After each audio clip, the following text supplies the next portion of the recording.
Welcome back to our channel again, Cyberbugs, Cyber Secure. We are finding bugs, that's why we are Cyberbugs.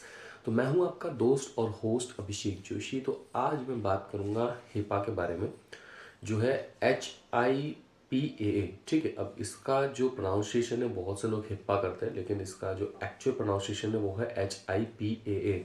Okay, अब HIPAA का मतलब क्या है? ठीक है, इसके बारे में कोई बात नहीं करता। जैसे कि मैंने PCI DSS के बारे में बताया था। जो PCI DSS है वो किस लिए काम आता है साइबर सिक्योरिटी में, वैसे ही HIPAA भी बहुत बड़ा रोल करता है। ठीक है, अब HIPAA जो है वो basically health insurance probability and accountability act है। ये एक्ट 1996 में निकाला था गवर्नमेंट ने, जिसमें आपकी जो पेशेंट की हेल्थ है, जिसकी इंफॉर्मेशन होती है, वो सिक्योर होनी चाहिए और प्राइवेट होनी चाहिए। ठीक है, जिसे हम लोग PHI कहते हैं, पेशेंट हेल्थ इंफॉर्मेशन। अब ये जो PHI है, बेसिकली PHI का फुल फॉर्म होता है प्रोटेक्टेड हेल्थ इंफॉर्मेशन। ठीक है, लेकिन पेशेंट हेल्थ इंफॉर्मेशन भी उसी में आता है, क्योंकि आपका जो भी इंफॉर्मेशन है वो हमेशा सिक्योर्ड होना चाहिए। अब ये जो इंफॉर्मेशंस है वो फिजिकली भी हो सकता है, और ये इंफॉर्मेशन आपके इलेक्ट्रॉनिक रिकॉर्ड्स में भी हो सकता है। और ऐसे इंफॉर्मेशंस होते हैं जैसे कि नेम, कॉन्टैक्ट नंबर, देन उसके हेल्थ से रिलेटेड जो इश्यूज है, ठीक है, उनके एड्रेसेस, काफ़ी सारे इंफॉर्मेशंस ऐसे होते हैं जो हैकर इलीगल यूज़ कर सकता है।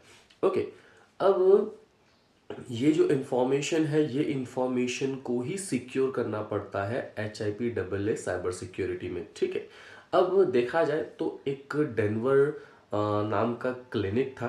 ठीक है, जिसको $4 लाख पे करना पड़ा था गवर्नमेंट को। वो इसलिए पे करना पड़ा था क्योंकि एक डेटा ब्रीच हुआ था एक सिंपल फिशिंग अटैक के थ्रू। ओके, और उसमें लगभग 1300 या 3200 जो पेशेंट है उनके इंफॉर्मेशन जो है वो लीक हुए थे। ओके, तो $4 लाख जो है वो बहुत ही ज़्यादा बड़ा अमाउंट है। इसलिए जो हेल्थ इंफॉर्मेशंस होती है वो भी इम्पॉर्टेंट होती है। अब इसके अंदर आपको नेटवर्क भी सिक्योर करके रखना पड़ता है, अपने फिजिकल रिकॉर्ड भी सिक्योर करके रखने पड़ते हैं, और इलेक्ट्रिक रिकॉर्ड्स भी जो होते हैं, इलेक्ट्रॉनिक जो रिकॉर्ड्स होते हैं, जो हम लोग डिजिटली उसको सेव करके रखते हैं, उसे भी हमें सिक्योर करके रखना पड़ता है। तो हिपा में PHI सबसे ज़्यादा इम्पॉर्टेंट है, जिसे हम लोग कहते हैं प्रोटेक्टेड हेल्थ इंफॉर्मेशन। ओके, अब इसके कुछ रिस्क एनालिसिस है। ओके, मैं उसके बारे में बात करता हूँ। रिस्क एनालिसिस यानी आपको कैसे क्या उसको एनालिसिस करना है, कैसा को उसको एनालाइज करना है उस रिस्क को, उसके बारे में हम लोग बात करेंगे। अब देखो, अब हिपा में ना कुछ रिस्क एनालिसिस होता है जो हम हर साइबर सिक्योरिटी फील्ड में करते हैं। ठीक है, जैसे कि कुछ हैकिंग फेजेस होते हैं और पेन टेस्टिंग फेजेस होते हैं। जैसे कि आपका होता है टारगेट सिलेक्शन, देन आता है इंफॉर्मेशन गैदरिंग, देन आता है आपका scanning, vulnerability assessment, exploitation, post exploitation, report writing. तो इसी प्रकार से हमें हिपा में भी करना पड़ता है। सबसे पहले आपका होता है स्कोप आइडेंटिफिकेशन।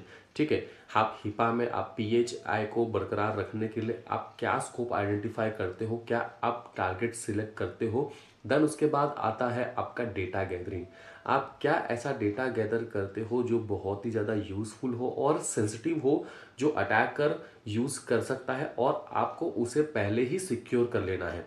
ठीक है, देन उसके बाद आता है वल्नरेबिलिटी असेसमेंट। ठीक है, यानी वल्नरेबिलिटी स्कैनिंग। आपको वहाँ पे जो भी इलेक्ट्रॉनिक डिवाइसेस हैं वहाँ पे आपको वल्नरेबिलिटी जो है वो फाइंड करनी पड़ती है। इनफैक्ट आपको सोशल इंजीनियरिंग का भी यूज़ करना है, क्योंकि चीज़ें जो होती है वो फिजिकली भी स्टोर है।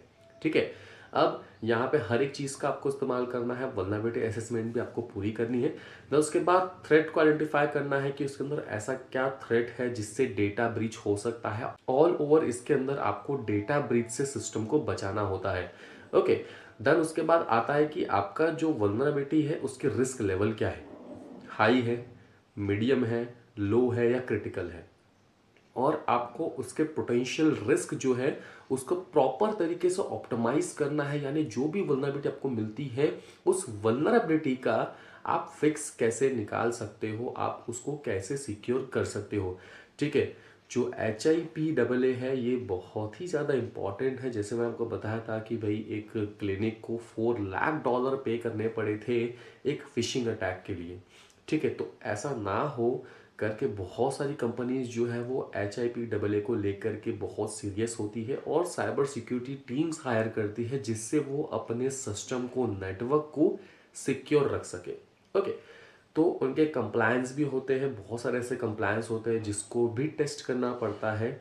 ओके, तो हर एक चीज़ आपको चेक करनी पड़ती है, कैसे वल्नरेबिलिटीज़ है, क्या उसमें हो रहा है, क्या रिस्क है, कैसे हम लोग उसे फिक्स कर सकते हैं, क्या थ्रेट्स है। Each and everything you have to analyse in HIPAA। तो यही होता है हेल्थ प्रोबेबिलिटी अकाउंटेबिलिटी एक्ट, जिसे हम लोग HIPAA कहते हैं। और गवर्नमेंट ने जो रूल बनाया है 1996 में, हेल्थ को इम्पॉर्टेंट रखते हुए, पेशेंट के हेल्थ की इंफॉर्मेशन जो है वो प्रोटेक्ट रखते हुए, जिसे हम लोग कहते हैं PHI, प्रोटेक्ट हेल्थ इंफॉर्मेशन।